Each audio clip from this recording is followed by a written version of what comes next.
Welcome back sa ating channel. Naging mainit nga na usapin di umano sa mundo ng social media. Tila hindi nga nakapagpigil si Attorney Salvador Panelo at talagang binanatan nga itong si Martin Romualdez at talagang binulatlat ang mga kabalbalan na ginagawa. Dito natin makikita na pati nga si Raul Manuel na ito ay nagsasama-sama na talaga sila at lumalabas na nila ang kanilang mga tunay na kulay dahil ngayon pa lamang ay sinisiraan na nila at kine-question ang ginagawa ni Vice President Sara Duterte at sinasabi na walang magandang nagawa si Vice President Sara Duterte sa bansang Pilipinas. Dito natin makikita mga kaibigan na talagang nagsanib puwersa nga si Raul Manuel at si Romualdez at mga ibang pulpolitiko na ganib sa kapangyarihan na patuloy na sirain si Vice President Sara Duterte, ngunit hindi nga ito nagpapatinag at pinagtanggol pa ito ng mga batikang mga attorney. Gaya lamang ni Attorney Salvador Panelo, talaga naman binanatan ng binanatan si Raul Manuel na ito at si Martin Romualdez, dagdag pa nga ng maraming netizen. Kailangan po maging mautak po tayo kasi tayo rin pong mahirap ang kawawa pag nagpabudol na naman tayo. Tandaan nyo pong lahat ang ibinoto ninyo na hindi mga korap sa gobyerno at lalo na ang mga korap. Isulat nyo kung sino-sino para huwag natin silang hayaan manalo sa susunod na halalan o kaya po dapat huwag na tayong patumpik-tumpik. Patalsikin na ang BBM nyo kasi po habang matagal sila sa gobyerno, inuubos nila ang pera ng bayan, halos wala na pong tinitira, binabangko nila sa iba't ibang bansa. Well mga kaibigan, para nga sa karagdagang impormasyon, panoorin nga natin ang buong video. At kung bago ka pa lamang sa aking channel, huwag kalimutan i-click ang subscribe button at notification bell para lagi kang updated sa ating mga bagong video. At para sa sulit viewers natin dyan, maraming salamat sa walang sawang pagsuporta. Yan ang nangyari sa pinakahuling session day kamakailan sa Kamara. Madam Speaker, ano po ang basis ng emergency or calamity sa certification? Madam Speaker, hindi din naman there's already a certification coming from the office of the President. I think the chair now rules that the point of the gentleman, hindi pa ako tapos, Madam the Honorable Manuel is out of order. Majority. Madam Speaker, Madam Speaker, I reiterate my motion. There is a motion, the motion to proceed with the third reading on House Bill number 8980. So move, Madam Speaker. Secretary General is directed to read the title of the measure and therefore call the roll for nominal voting. Yan ang pag-iksena ni Kabataan Party List Representative Raul Manuel habang pinagbobotohan sa Kamara nitong Miyerkules ng gabi ang approval ng 2024 National Budget Bill. At hindi lang yon, muling umiksena si Manuel matapos raw siyang patayan ng mikropono. Kaya si Abang Lingkod Representative Caraps Paduano to the rescue at pinatanggal sa official records ng plenaryo ang mga sinabing na mga kaliwang kongresista. Pinatayin pa po ako ng mic, Madam Speaker, nakakabastos naman sa mamamayan. Madam Speaker, I move to strike out the unparliamentary statement of Congressman Raul. Sa panayam ng SMNI, ipinaliwanag ni Paduano kung bakit niya sinita si Manuel sa kalagitnaan ng sesyon. Sinabi siya kasi sa dulo, pinatayan pa nga ako ng microphone, binabastos yung taong bayan. And that is not acceptable. That is unparliamentary comments of a congressman as a member of the House of Congress. Saad niya, sinisira ng mga kaliwang kongresista ang institusyon sa mga unethical na pahayag.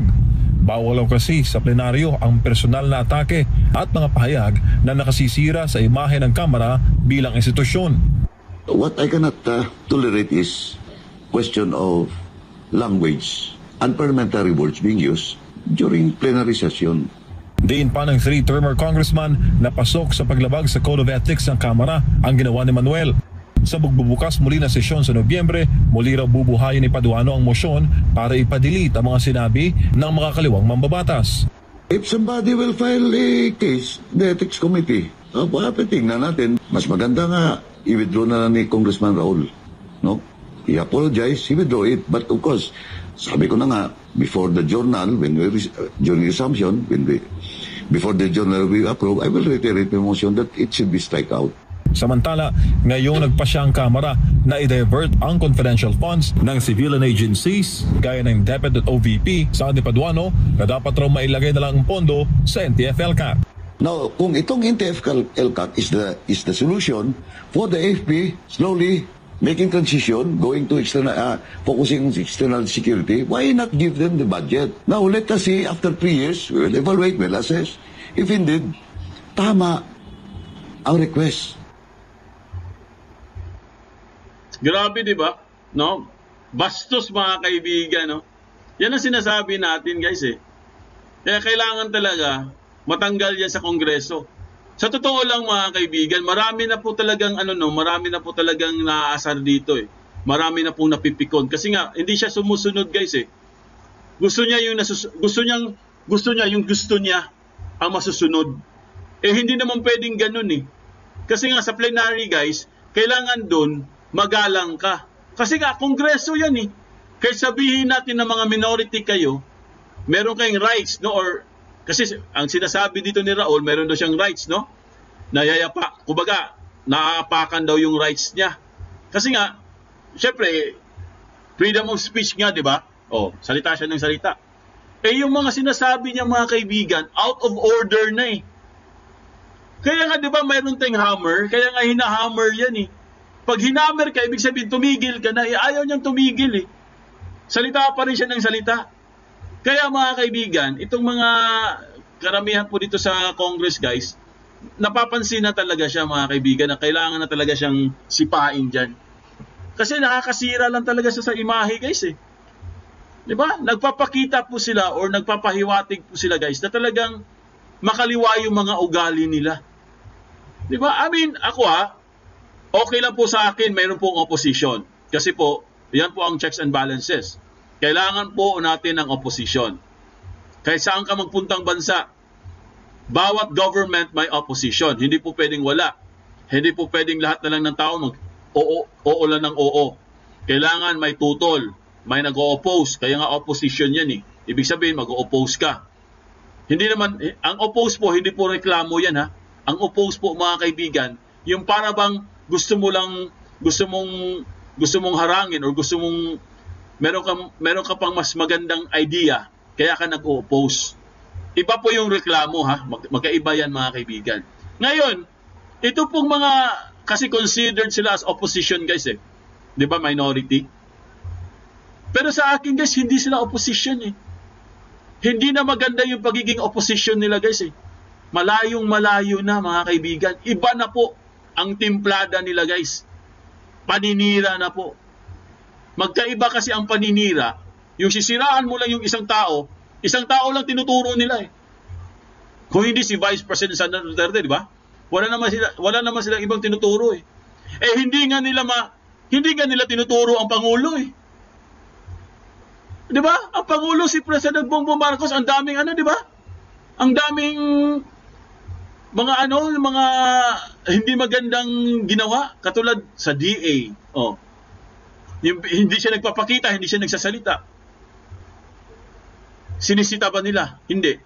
Pero bakit ang sinisita lang nila si Vice President Sara Duterte? Kung opposition talaga sila, dapat ayusin nila. Ayusin yung pag-oppose. Dapat magalang. Di ba? Ganun lang naman yan, eh. Pero anong ginagawa po itong tao na to sa Kongreso, guys? Anong ginagawa niya? Unethical. Kaya kung ako lang talaga masusunod, dapat talaga mga ganyan, hindi na yan. Kasi sumasahod yan, guys, eh. Sumasahod yan sa gaban ng bayan. Ang nagpapasahod yan, mga tao. Ikaw ba, willing ka magpasahod sa ganyang klaseng ugali? Once again, sabi ko sa inyo, once again, okay lang po sa akin ang opposition. Kasi kailangan natin para po meron ding sumisita, no, sa government. Hindi naman pwedeng walang sisita sa government, eh. Parang tayo, di ba? Sinisita natin si Bongbong Marcos dahil hindi nagsasalita. Sinisita natin yung mga opisyal na mga palpak, no, mga sablay. Okay lang din yan. Pero kailangan, guys, sa pagdating po sa Kongreso, kasi congressman siya, mga kaibigan, eh. Representante siya, eh. Dapat magalang. Oo, mayabang. Sobrang yabang. Oo, si Raul.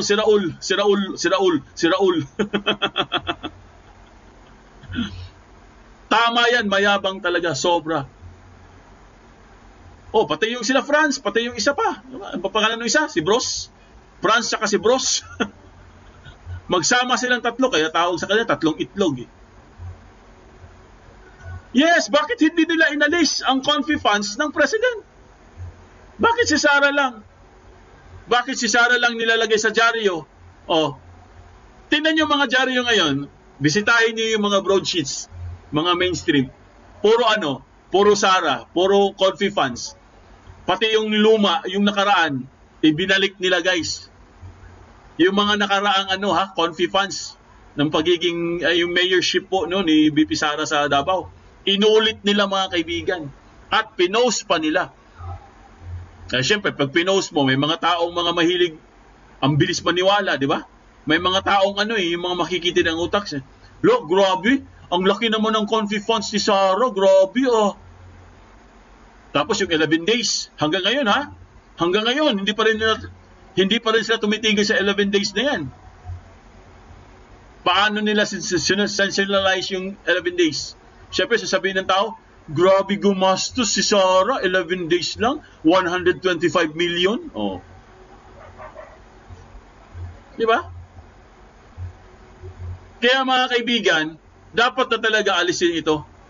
Dapat na talaga. Tama yung sinabi ng isang congressman Kailangan na talagang, dahil wala po siya sa hindi po niya sinusunod ang Code of Ethics, kailangan talaga may parusa dito. Di ba? Kung Arnie Tevez, sinuspend nga nila Wala namang kasalanan. Si Bantag, sinuspend din nila. 2 beses. Si Bantag, 2 beses suspended, wala namang ginagawang masama. Si Tevez, sinuspended, wala naman din sila napatunayan. Pero itong mga itong tatlong itlog na tingnan mong ginawa nila sa Kongreso.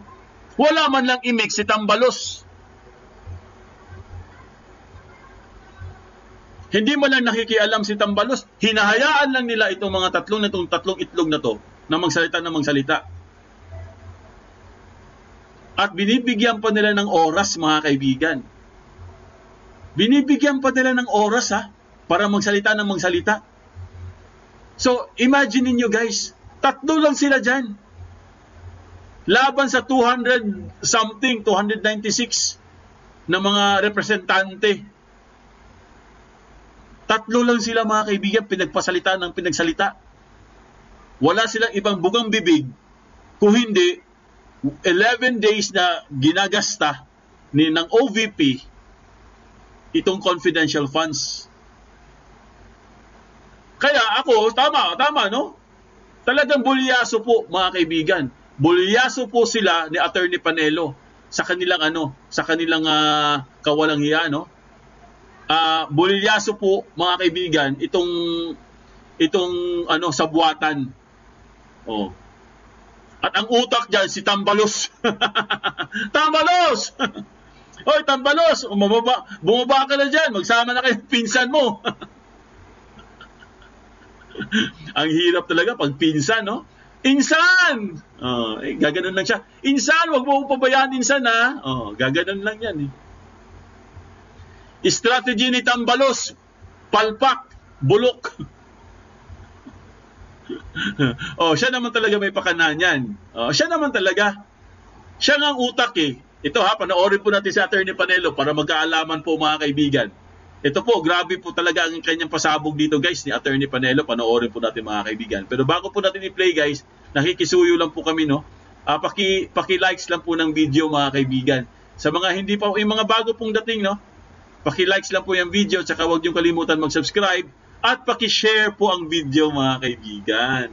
Okay, i-share nyo guys para marami po makapanood. Okay? Dapat si Vice at si Ayon ang suspended. Oo, dapat sila ng dalawa.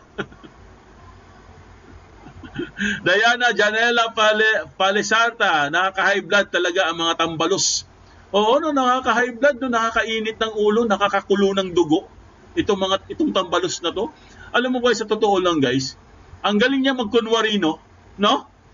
Napanood niyo yung tuwang-tuwa siya? Napanood nyo ba yon? Yung si Tambalos tuwang-tuwa dahil tapos na yung deliberation. Sabi niya, congratulations! Kinongrats pa niya yung mga itong tatlong itlog. Napanood nyo yun? Sabi niya, congratulations to the minority. Wow! Congratulations to the minority. Kayo nga nagbigay ng masakit ng ulo eh. Tapos congratulations. Napanood nyo yun, di ba? Yung kay Tambalos, nag-congrats siya. Ay, nakaapas pa ko. nakaapas pa sa Elizabeth Bagsika, no? Di ba? Sa bagay, alam naman talaga ng mga tao. Ito lang sa akin, guys, no? Alam naman talaga ng lahat. Alam po yan. Luzon, Visayas, Mindanao. Alam po nila yan na kung sino ang matino. Kaya sa 2028, mga kaibigan, alam nyo na kung sino iboboto natin sa president. Huwag na po tayong bumoto ng Tambalos, guys. Mahihirapan lang tayo lalo. Kaya kailangan, ang iboto natin, mga kaibigan, si Vice President Sara Duterte for president. Yun lang talaga, guys. Believe me, mga kaibigan, yun lang talaga kailangan natin. Ibalik po ang Duterte, guys, sa pamumuno, pagiging Pangulo. Huwag na po tayong bumoto ng iba, mga kaibigan. Kasi pag bumoto na naman tayong iba, budol na naman yan sigurado. Sakit na naman sa ulo. Diba? Huwag na po tayong, huwag na tayong magpabudol, mga kaibigan. No? Basta, sabi ko sa inyo, guys, Duterte po lang talaga ang pag-asa ng bayan na to. Tingnan mo, ngayon pa lang ginagawa na nila, sinisiraan na si Vice President Sara Duterte. Kasi alam nila maraming boboto dyan eh. Alam nila, natatakbo yan sa 2028. At alam nila, guys, na hindi nila kayang tibagin yan. Kaya ngayon palang inumpisahan nila kasi lang mali sila. No? Mali sila ng strategy. Di ba? Mali sila ng strategy. Dapat na tayo kumilos at lumabas para ipagtanggol si Sara. Yes, dapat talaga. Ipagtanggol po natin si VP Sara, mga kaibigan. Huwag po nating hayaan na itong mga to, itong Tambalos, sila ang mamamayagpag? Ano yun? Dahil meron siyang plano para sa 2028? Gusto niya maging president, si Tambalos? Sus! Do you think boboto kayo? Boboto ba kay Tambalos kung tatakbo yan sa pagiging Pangulo? Ay, nako. Lalo lang kayo nagdadagdag ng sakit sa ulo. Di ba, iboboto ba yan si Tambalos? Sus! Diyos ko Mio. Diyos ko Marimar. Wag na, oy. Oo, ngayon pa lang, talo na. Ngayon pa lang, marami nang galit sa kanya eh. Tapos tatakbo pa siya for president? Weh! Gusto mo maging president, Tambalos? Weh! Ay, nako. Ewan ko sa inyo. Ito, panoorin na po natin sa Atty. Panelo, mga kaibigan. Ito po, ipiplay na po natin. Sa mga hindi pa po nag-likes, mag-likes lang po tayo, mga kaibigan. Ang likes po, subscribe at pag-share po ng video, guys, wala pong bayad yan. Promise. Pag pinindot nyo ang likes, walang bayad yan. Pag pinindot nyo ang subscribe, walang bayad yan. Pag pinindot nyo ang share video, wala din bayad yan. Libre po lahat yan, mga kaibigan. Promise, okay? So, ano pang ginagawa nyo dyan? Pindutin nyo na! Ayan. Pindot. Pindot sa, dagdag lang po, guys. Dagdag lang sa channel. Pakipindot po, mga kaibigan. Ayan. Okay na? Ito, play na po natin, mga kaibigan. Ito na po. Ito na po, si Atty. Panelo. Ready na ba kayo?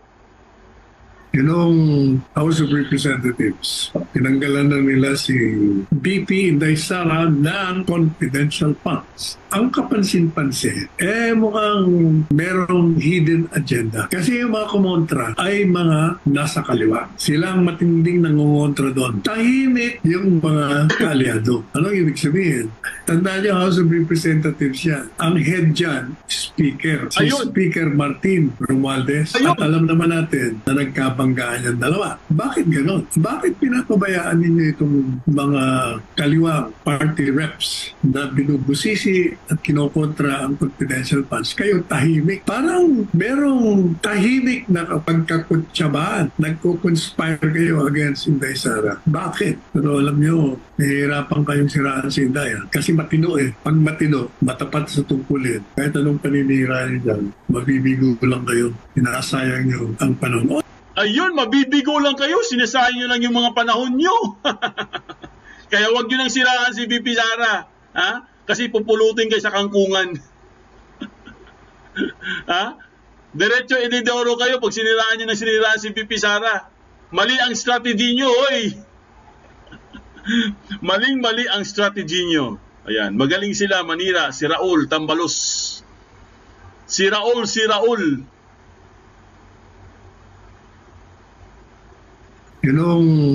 House of Representatives, tinanggalan na nila si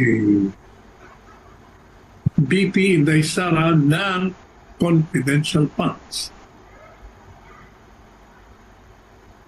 Wala namang problema doon. Sabi ni Inday Sara, I can live without. I can do without.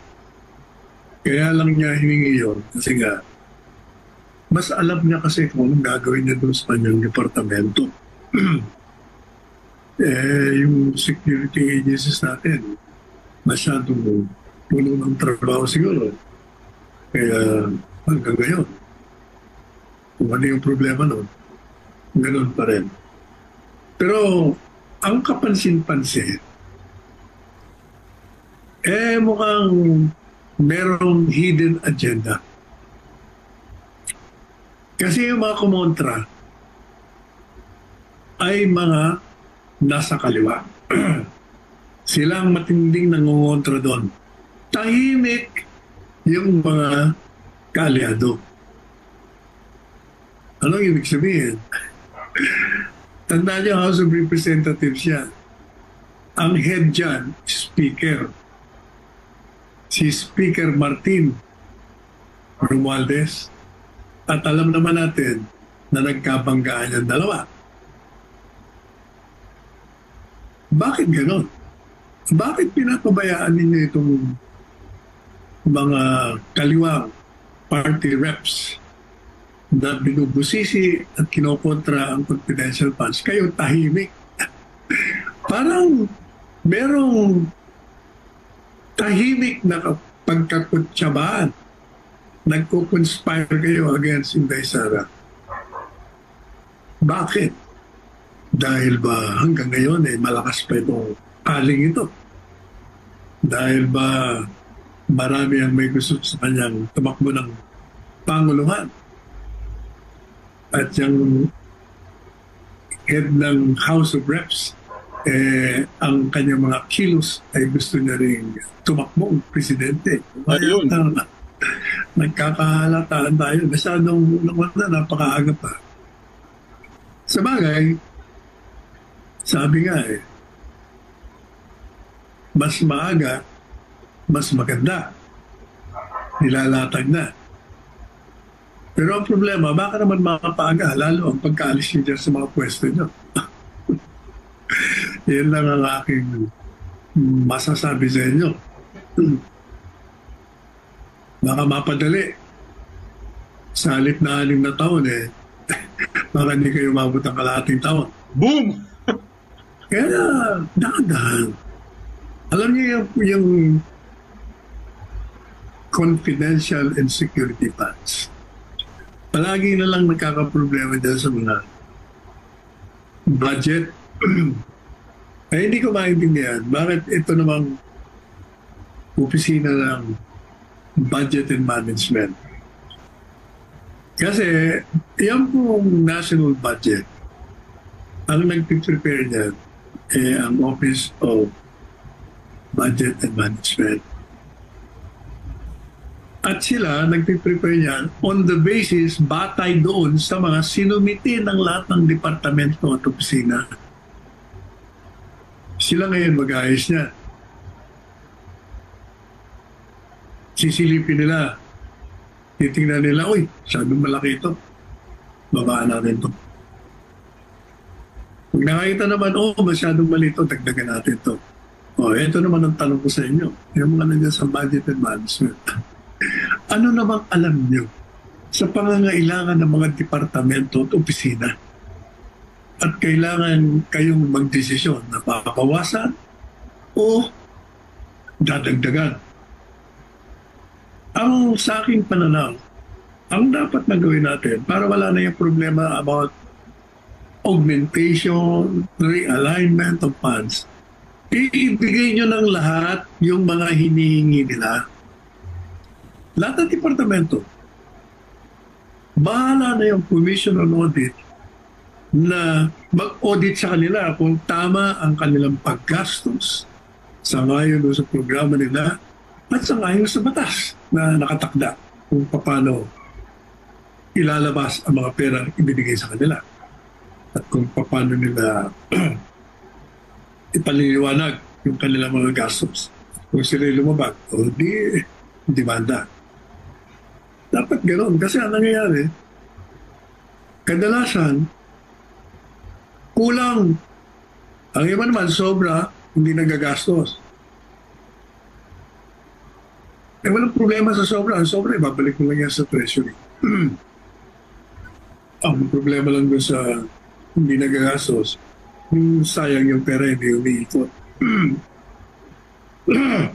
Kaya, sa akin pong pananaw, yung kung anong pangangailangan ng mga departamento, ibigay natin.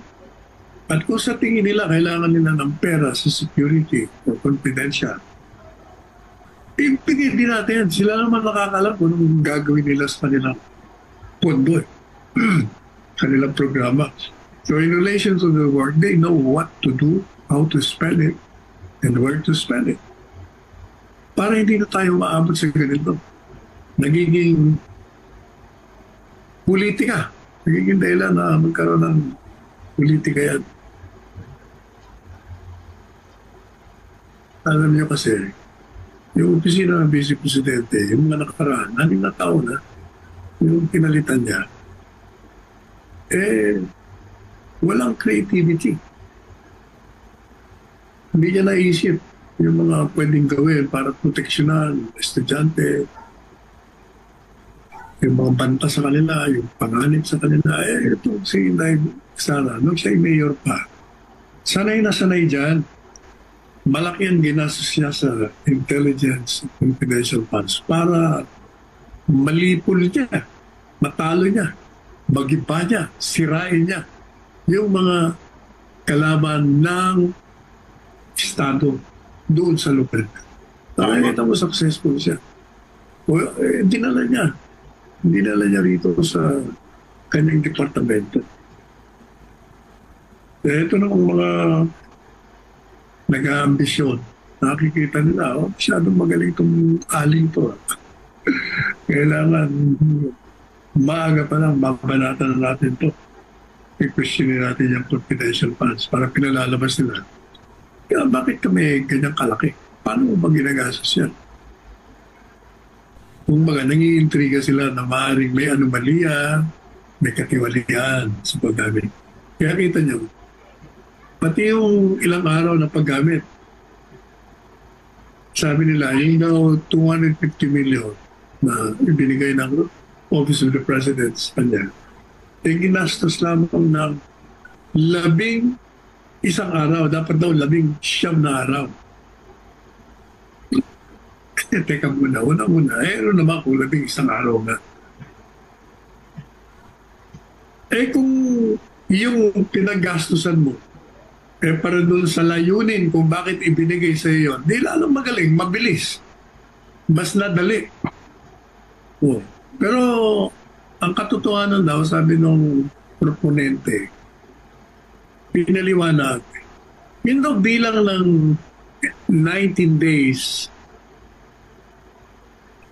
Kasi sabi ng Department of Education, sabi ni BP, Secretary Sara, kasi ang bilang namin nung na-aprobahan kagad yan, nung na-release na, binilang na namin ng araw na.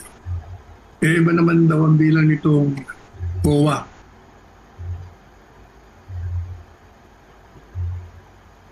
Kulang ang bilang nila. Pero actually 19 days.